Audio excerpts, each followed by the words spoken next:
नमस्कार विद्यार्थी मित्रांनो, स्वागत आहे आपलं आपल्या प्रिय युट्यूब चॅनलमध्ये, ज्याचं नाव आहे श्री कोचिंग क्लासेस. आणि जसं की आपल्याला माहिती आहे, आपण 7th स्टँडर्डच्या प्रश्नपत्रिकांचा एक प्लेलिस्ट चालू केला आहे. त्याच प्लेलिस्ट मधला हा एक पुढील व्हिडिओ, ज्यामध्ये आपण इतिहास आणि नागरिकशास्त्र विषयाची प्रश्नपत्रिका डिस्कस करणार आहोत. पण तत्पूर्वी माझी सगळ्यांना एक रिक्वेस्ट आहे की जर आपण आपल्या चॅनलला सबस्क्राईब केलात तर 7वी विषयासाठी किंवा 7वीच्या वर्गासाठीच्या इतर प्रश्नपत्रिकाही आपल्याला मिळतीलच. त्याचसोबत एक व्हिडिओची सिरीज सुद्धा मिळेल, ज्यामध्ये तुम्हाला मॅथमॅटिक्सच्या क्वेश्चन पेपरचं सोल्युशन मिळणार आहे. तर अपेक्षा करतो की नक्कीच तुम्ही आपल्या चॅनलला सबस्क्राईब कराल आणि त्याचबरोबर बेल आयकॉनला सुद्धा क्लिक कराल, जेणेकरून येणाऱ्या पुढचे अपडेट्स तुम्हाला एकदम वेळेवरती मिळतील आणि त्यानुसार तुम्ही अभ्यास जास्तीत जास्त प्रमाणात वेळेवर पूर्ण करू शकतील.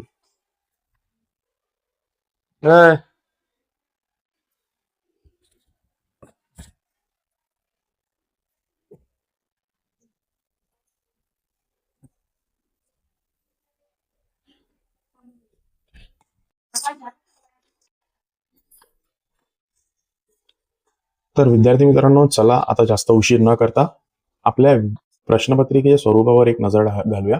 सगळ्यांना माहिती आहे, या आधीच आपण भूगोलची प्रश्नपत्रिका पाहिली, जी की 20 मार्काची होती.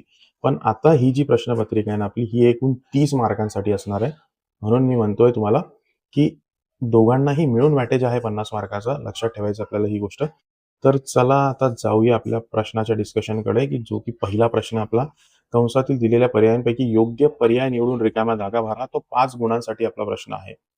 तर हा जो प्रश्न आहे 5 गुणांसाठीचा, हा प्रश्न आपल्याला नक्कीच एक चांगली संधी देतो, चांगले मार्क स्कोर करण्याची.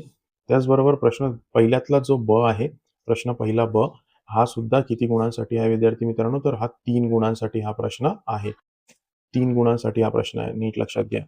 हा प्रश्न आहे 3 गुणांसाठी. तर बघा, खूपच सोपा प्रश्न आहे. 3 गुण मिळवणं काही अवघड नसणार आहे. त्यानंतर प्रश्न पहिला क जो आहे, कोण ते लिहा. कोण ते लिहा. तर ह्यामध्ये 3 गुणांसाठी हा प्रश्न पुन्हा एकदा तुम्हाला विचारण्यात आलेला आहे. तर मी म्हणेल की अतिशय इथे 3-3 गुणांसाठीचे सोपे प्रश्न तुम्हाला दिसत आहेत. आणि पुन्हा एक सोपा प्रश्न येतो, जो की एका वाक्यात उत्तरे लिहा पूर्ण 5 गुणांसाठी. बहुतेक उत्तरं तुमच्या याच्यामध्ये जी आहे ती लघुत्तरी प्रश्न आहे, 7वीचा वर्ग आहे.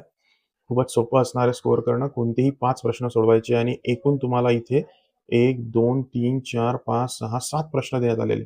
तर खूपच छान अशी संधी आहे. हे सुद्धा प्रश्न अतिशय सोपा आहे. त्यानंतर जाऊया पुढच्या प्रश्नाकडे. थोडक्यात उत्तरे लिहा कोणतेही 2, जे की 6 गुणांसाठी आपल्याला आहेत. तर यामध्ये सुद्धा तुम्हाला दिसत आहे 1, 2, 3, 4 चॉईसेस आहे. 4 पैकी कोणत्याही 2 प्रश्नांची उत्तर आपल्याला लिहायची आहे. 3-3 गुणांसाठीचे हे प्रश्न असणार आहे. तर जर पूर्ण प्रश्नपत्रिका जर पाहिली तर 6 आणि 5 11, 11 आणि 3 14, 14 आणि 3 17, 17 आणि 5 22, 22 गुणांसाठी पूर्ण आपल्याला इतिहासाचं इथे आलेलं आहे. त्यापैकी फक्त आणि फक्त 6 गुण जे आहेत ते मोठ्या प्रश्नांसाठी आहे. तर स्वरूप तुम्ही नीट बघून घ्या, व्यवस्थित अभ्यास करा, स्वरूपानुसार अभ्यास करा. मोठ्या प्रश्नांचा जास्त ताण नाही जरी घेतला तरी 6 मार्कांचाच लॉस तुमचा होतोय. म्हणजेच मी अशा विद्यार्थ्यांसाठी बोलतोय की ज्यांना ती उत्तरं लक्षात ठेवायला त्रास होतो. पण शक्यतोवर आपण चांगल्या मार्कांसाठी जर तयारी करत असाल तर सगळ्याच प्रश्नांचा अभ्यास तेवढ्याच बरोबरीने तुम्हाला करायचा आहे. तर हा नागरिक शास्त्राचा आता विभाग सुरू झालेला आहे. तिथे 2 गुणांसाठी तुम्हाला पहिला प्रश्न रिकाम्या जागांचा पुन्हा एकदा विचारण्यात आलेला आहे. आणि त्यानंतर प्रश्न तिसरा ब जो आहे, त्यामध्ये तुम्हाला 2 प्रश्न आहे.